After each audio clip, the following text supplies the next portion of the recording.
Otra de las patologías importantes de infección de vías respiratorias inferiores es la bronquiolitis. La bronquiolitis, o también llamada neumonía viral, pues, ¿no?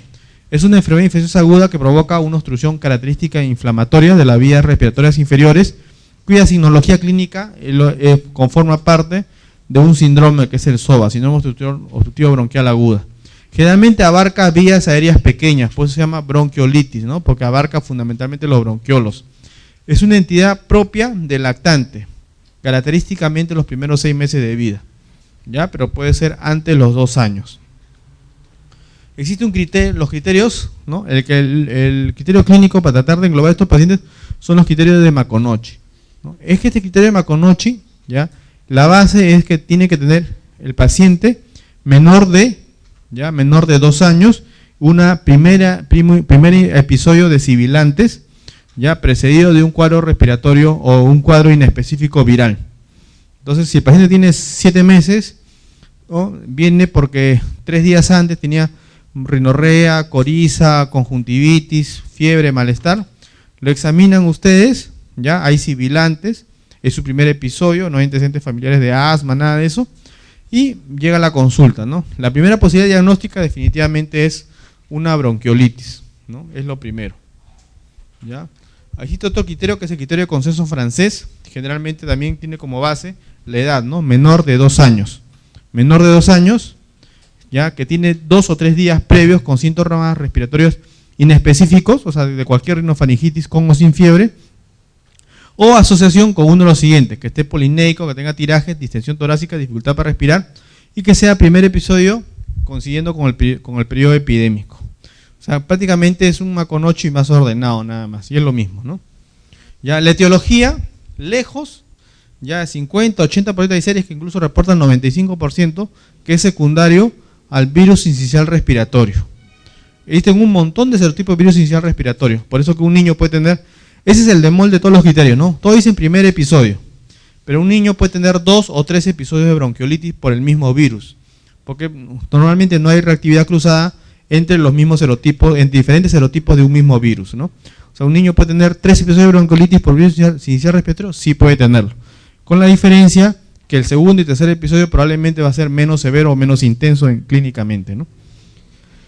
Otros agentes también que forman parte de este cuadro son los parainfluenza, 1, 2, 3, más frecuente el tipo 1, los adenovirus, que dan generalmente las formas más graves de bronquiolitis, ¿no? Asociadas fundamentalmente a la bronquiolitis obliterante, pues, ¿no?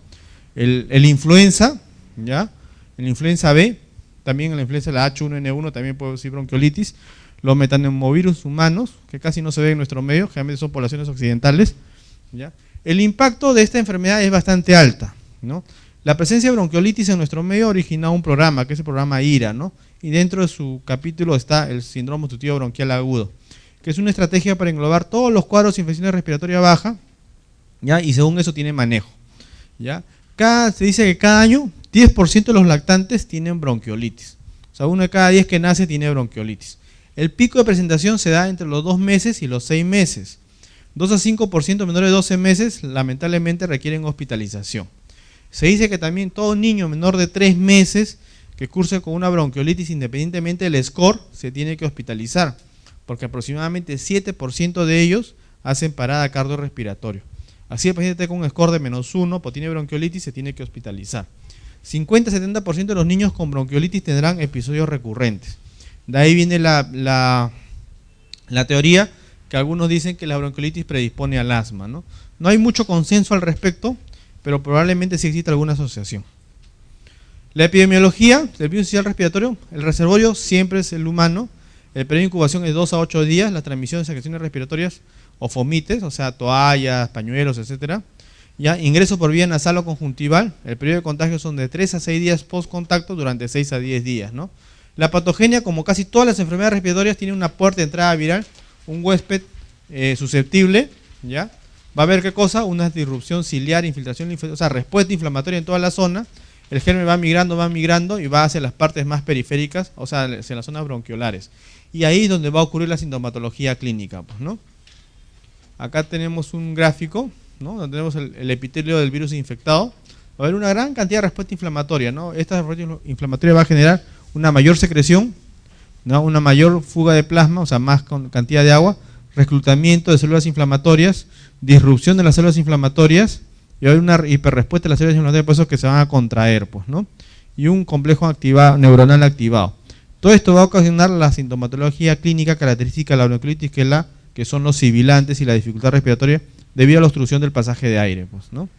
Esa es también la respuesta inflamatoria, va a haber tanto los TH1, TH2, ¿no? y mediadores, y la generación de mediadores inflamatorios y sibilantes. En la fisiopatología, como ya mencionamos, al final todo va a derivar en esto, ¿no? Una alteración de la ventilación-perfusión. ¿Por qué? Porque va a haber obstrucción, ¿no? de la vía aérea, y esto va a alterar esta relación BQ. Esto va a originar hipoxemia, acidosis y hipercoagulación en algunos casos. Y la obstrucción de la vía aérea va a originar obviamente el cuadro clínico característico, que es la sibilancia. ¿Ya? Y según esto, en algunos pacientes hacen apnea, otros hacen insuficiencia cardíaca, incluso otros se chocan, pues, ¿no? El cuadro clínico, previamente, que vamos a tener un cuadro inespecífico, catarrar, rinorrea, faringitis, otitis, etcétera, ¿no? Y conforme va avanzando, ya de más o menos 5 a 7 días, tos, tiraje, o sea, compromiso de infección respiratoria baja. Si el cuadro va progresando mucho, va a haber una dificultad severa, ¿no?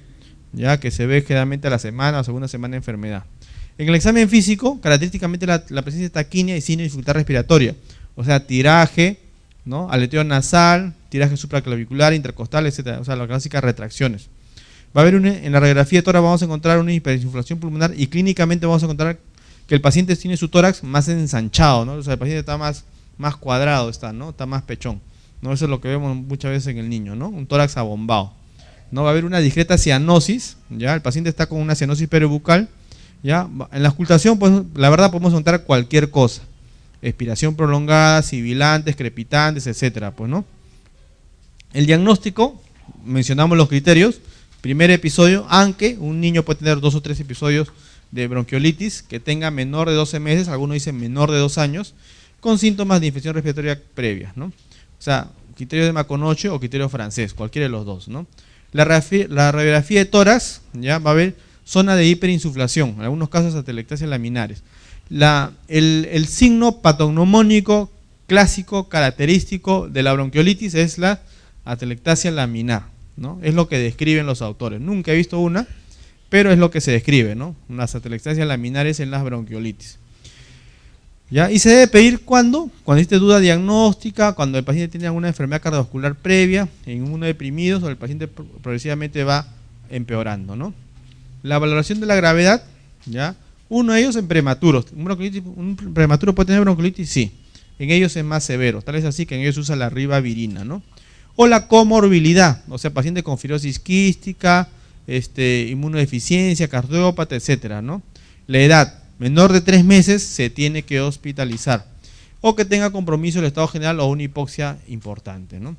La hipoxia, que es el mejor predictor de la gravedad, se correlaciona con la taquimia, pero no con los sibilantes. El paciente puede tener una hipoxia severa y no tener sibilantes. ¿Por qué? Porque de repente tiene un tórax silente. Existen numerosas escalas clínicas de evaluación de la bronquiolitis. La más usada, una de ellas es el Wundt-Downes y el otro es el score de Birman y Pearson, pues, ¿no? Que también se usa. Por acá creo que está o no está. Bueno, no está. ¿Ya? Este es el Wundt-Downes que se usa generalmente en menores de 3 meses. ¿Ya? Y a partir de los 3 meses, otra escala importante es la escala de Birman y Pearson, ¿no? ¿Ya? El tratamiento, como es un virus, generalmente tratamientos son sintomáticos, ¿no? ¿Ya?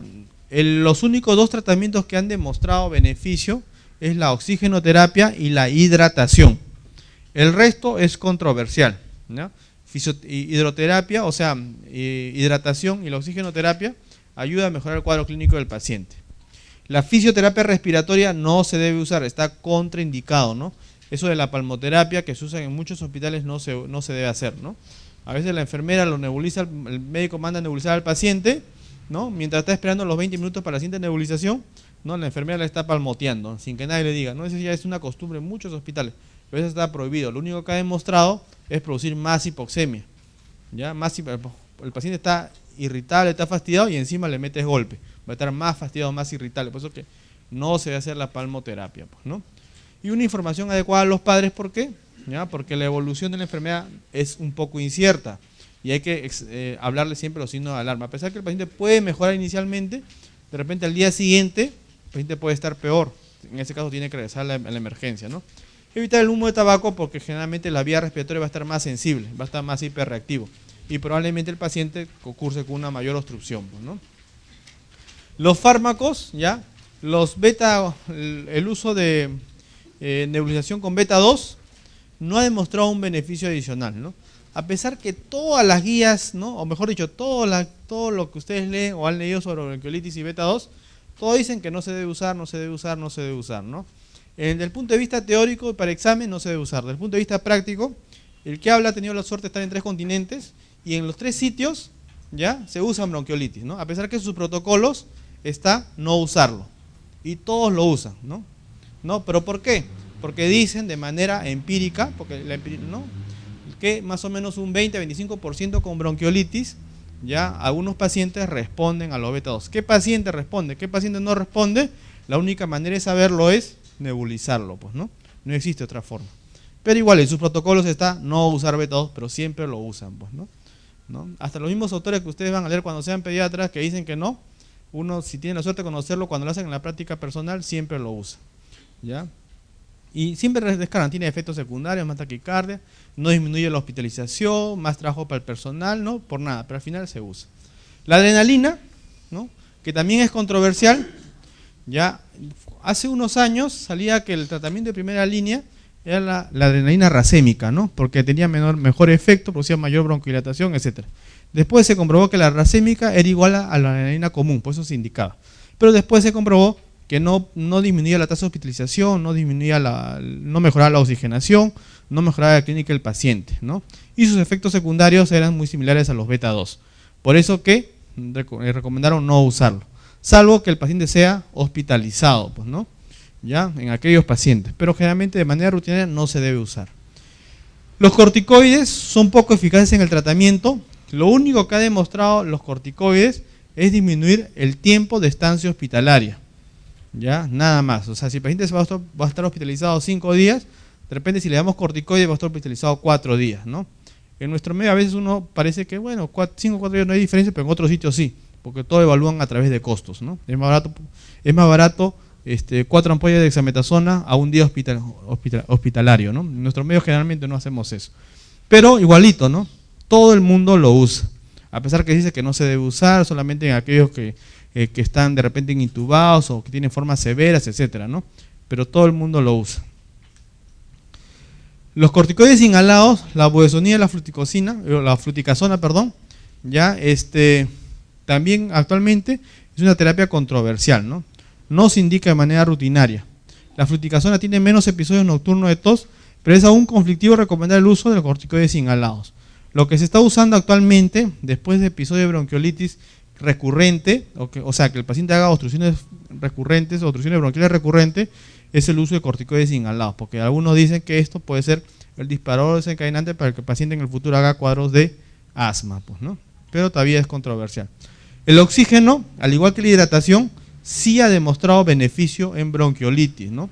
Sobre todo en aquellos que tienen hipoxia marcada, ¿ya? La ribavirina se debe usar solamente en aquellos pacientes que tienen alto riesgo. ¿Y quiénes son pacientes de alto riesgo? Los prematuros, ¿no? ¿Qué cosa es la ribavirina? Es un nucleócido sintético que activa frente al virus inicial respiratorio.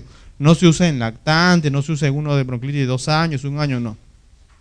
Su forma de utilización es en aerosol durante 12 a 20 horas durante 3 a 5 días. Se debe administrar en pacientes de muy alto riesgo, ¿no? Y aún así su efecto es dudoso, ¿ya? En la reducción de la gravedad, ¿no? La inmunoprofilaxis, la inmunoglobulina intravenosa contra virus inicial respiratorio, que es el palivizumab, que es un anticuerpo monoclonal, ¿ya? Que produce una inmunidad pasiva tipo IgG, también, pues, ¿no? ¿Ya? Esto se usa generalmente en niños con muy alto riesgo, generalmente menores de 3 meses o neonatos, el palivizumab. Y ahora hay uno nuevo que es el baltimizumab, ¿no? Que recién ha salido hace 2 o 3 meses en el mercado, pero que también está, su estudio está en estudio todavía preventivo, ¿no? Este es un algoritmo diagnóstico para bronquiolitis. Tenemos leve, ¿no? Con un score de Downs, moderada, de 4 a 8 y grave 8 o más, pues, ¿no? Siempre tenemos que ver la saturación. Se dice que cuando el paciente está con hipoxemia, mínimo tiene un cuadro moderado, ¿ya? ¿ya? Y la frecuencia respiratoria, que esto varía con la edad. Inicialmente, dosis de beta-2 agonista, inhalado o nebulizado, si mejora, ¿ya? Criterios de ingreso a hospitalización, generalmente no, pues, ¿no? Criterios de alta valoramos. Y le damos las recomendaciones al paciente porque el paciente puede volver en 1 o 2 días, ¿no? Porque no sabemos cuál va a ser la evolución, es un poco incierto. Si no mejora, valoramos siempre la hospitalización y nebulizamos con adrenalina en algunos casos, ¿ya? Y hacemos ¿qué cosa? ¿No? Buscamos que exista una infección nosocomial previa o concomitante, usamos medidas generales, o sea, hidratación, oxigenoterapia, una dieta apropiada para la edad, o tratamiento con broncodilatador que ha demostrado mejoría solamente en pacientes que están hospitalizados o en aquellos pacientes que están en cuidados intensivos pediátricos, ¿no? Los criterios de hospitalización, así como muchas enfermedades, uno es la polimnia, ¿no? Si el paciente tiene una frecuencia respiratoria más de 70 y una saturación de O2 menor de 92, tiene que hospitalizarse. Si el paciente, a pesar que luce bien, no tiene mucha tos, pero no come y está deshidratado, también tiene que hospitalizarse, porque realmente esa poca dificultad que tiene hace que el paciente no coma y hay que hidratarlo. Ya, niño menor de 6 semanas de edad siempre se hospitaliza. Es más, niño menor de 12 semanas, o sea, menor de 3 meses, se tiene que hospitalizar. Que tenga una enfermedad de base, o sea, que sea cardiópata, hepatópata, nefrópata, también se hospitaliza, pues, ¿no?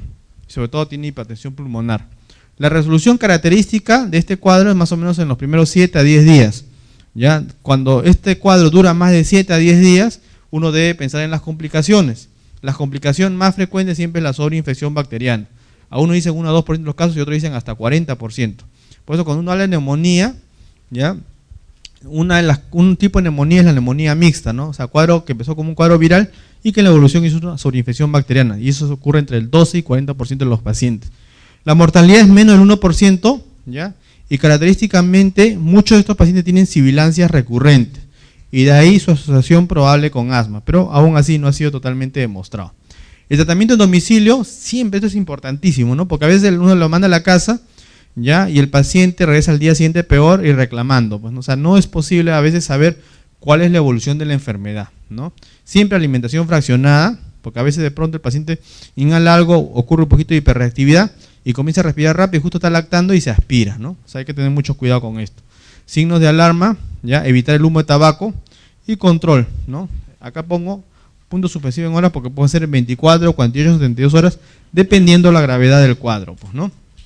Bueno, esto en relación a bronquiolitis, que es la infección viral de vía respiratoria más frecuente en pediatría, pues, ¿no?